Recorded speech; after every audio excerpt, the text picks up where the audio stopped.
مکہ والے مشرکین صحابہ کا مذاق اڑانے لگے کہ یہ رومیوں کے بارے میں کہہ رہے ہیں. روم کی طاقت جانتے بھی ہو کہ کیا ہے؟ روم کے پاس لاکھوں کی فوج اور پورا ٹرینڈ لوگ ہوا کرتے ہیں.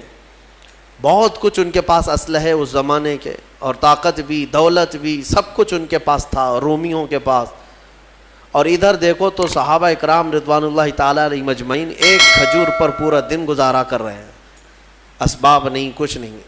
ان حالات میں جب وہ روم کے فتح کی بات کریں، روم کے مغلوب ہونے کی بات کریں، تو دنیا کے تو سمجھ میں نہیں آئے گا، دنیا تو مذاق ہی اڑائے گی. لیکن حالات نے دیکھا، چند سال گزرے، یہی مدینے کے وہ صحابہ جو پیوند لگے کپڑے پہنتے اور پیروں میں چپل تک نہ ہوتے، ان کا ٹھاٹے مارتا ہوا سمندر ملک روم تک پہنچا اور روم کے تخت کو بھی الٹ کر کے رکھ دیا.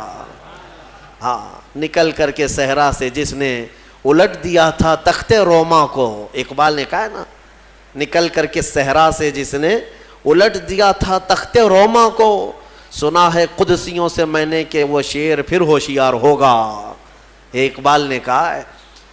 تو یہ وہی صحابہ کرام رضوان اللہ تعالیٰ علیہ مجمعین ہیں جن کو دیکھ کر کے مکہ والے مذاق اڑاتے تھے کہ ان کی حیثیت کیا ہے، لیکن انہوں نے دنیا کی سب سے بڑی طاقت سے ٹکر لیا، اور روم جو ہے شکست کھا کر بکھر گیا، کئی ٹکڑوں میں تقسیم ہو گیا. ان کے اندر آپس میں اختلافات بھر گئے. روم کی شکست ہوئی، اس کے بعد پھر ایران کی بھی شکست ہوئی. دو بڑی سپر پاور طاقتیں اس زمانے کی، ایک روم اور ایک ایران. روم کو ہی قیصر کہتے ہیں، ایران کے بادشاہ کو کسرا کہتے ہیں. قیصر اور کسرا اگر کہیں ٹوٹ کر کے گرے ہیں تو وہ محمد کے غلاموں کے قدموں میں گرے ہیں صلی اللہ تعالی علیہ وآلہ وصحبہ وسلم. میرے عزیزو، یہ وہی صحابہ تھے جن کے بارے میں اقبال نے کہا تھا کہ کچھ بات تو ہے کہ مٹتی نہیں ہستی ہماری، صدیوں رہا ہے دشمن دور زماں ہمارا. اور پھر اقبال نے انہی کے لیے کہا تھا کہ تھمتا نہ تھا کسی سے سیل رواں ہمارا، کوئی روک نہیں پاتا تھا اس طوفان کو جو مدینے سے نکلا تھا. سارے خس و خاشاک بہا لے جائے، سارے ملک جو ہے ان کے زیر نگی ہو جائیں. پھر اچانک یہ زمانہ آیا کہ وہ سیلاب رک سا گیا ہے. ہاں، اس کو کسی نے بند باندھ دیا ہے، ایسا لگتا ہے جیسے فالج ہو گیا. ہاں، ایسا لگتا ہے جیسے کسی نے بہت تیز بریک لگا دیا. کون لگائے گا؟ خود ہی ہمارے اعمال ہیں. یہ ہمارے شامت اعمال کی وجہ ہے کہ ہمارے ٹائر چلنے سے اب رک چکے ہیں، قدم آگے بڑھنے سے اب رک چکے ہیں، جام ہو چکے ہیں.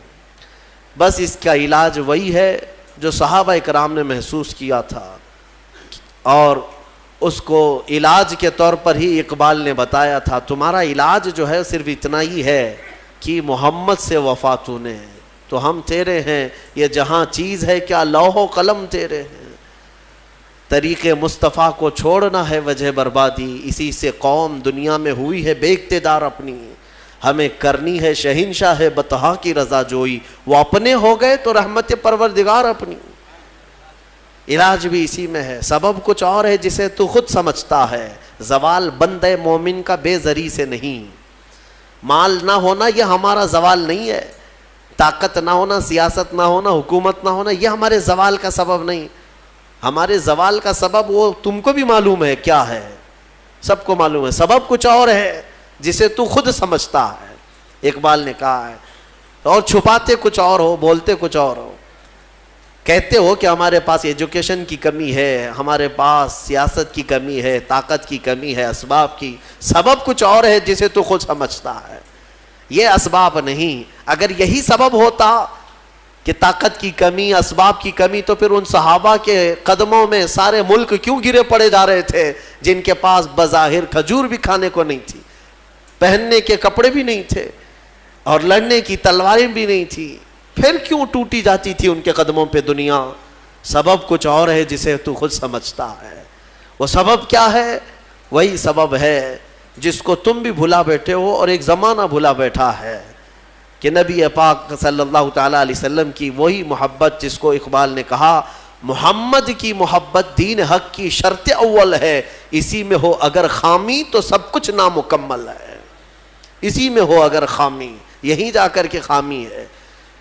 بہرحال رومی مغلوب ہو گئے، چند ہی سالوں کے بعد ملک روم ٹوٹ کر ختم ہو گیا، ان کی سلطنت جو ختم ہوئی تو پھر ویسی طاقت آج تک نہیں آ سکی، آج تک نہیں آ سکی۔ اور اسی طرح کسرا کی جو حکومت ختم ہوئی ایرانیوں کی، 14 صدیاں گزر گئی، آج تک دوبارہ پھر کوئی کسرا نہیں آیا، نہ کوئی قیصر آیا نہ کوئی کسرا آیا۔ کیوں؟ جو ضرب لگی تھی وہ نبی پاک کے غلاموں کی ضرب لگی تھی، جو ان کے قدموں میں ٹوٹ کر گر پڑے، پھر دوبارہ وہ طاقتیں آئی نہیں۔ اور میں کہتا ہوں انشاءاللہ قیامت تک نہیں آئے گی، قیامت تک نہیں آئے گی۔ میں آپ کو ایک خصوصیت بتاؤں سیدنا خالد بن ولید رضی اللہ تعالیٰ عنہ کی، آپ کی یہ اسپیشیلٹی ہے۔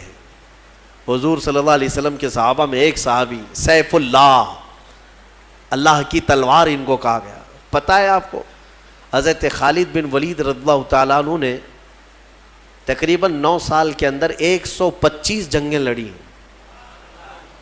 125 جنگیں۔ اور جب وہ جنگ میں لڑنے کے لیے حاضر ہوتے، میرے عزیز و کڑیل جوان بھی تھے، ان کی تلوار، ایک تلوار 35 کلو کی ہے، اور ڈھال جس سے وہ اپنے آپ کو روکتے تھے وہ 40 کلو کا ہے، اور پھر اس کے بعد پھرتیلا پن اتنا کہ وہ تلوار ایسے گھومتی جیسے ان کے ہاتھ میں کچھ ہے ہی نہیں۔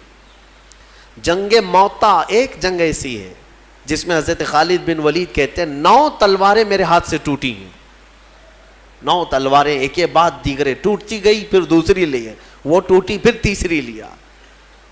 اب وہ کس انداز سے، کس جذبے سے وہ میدان میں جمے رہتے ہوں گے۔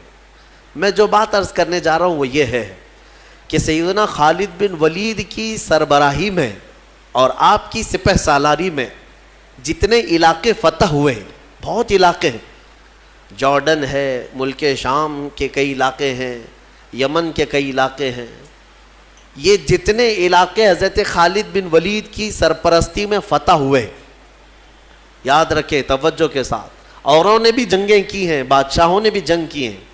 ایک بادشاہ کسی ملک کے ساتھ لڑتا ہے، علاقہ فتح کر لیتا ہے، پھر کئی سال تک اس بادشاہ کی حکومت چلتی ہے، پھر کوئی دوسرا آیا، وہ علاقہ پھر کسی اور نے فتح کر لیا، ہوتا رہا ہے نا۔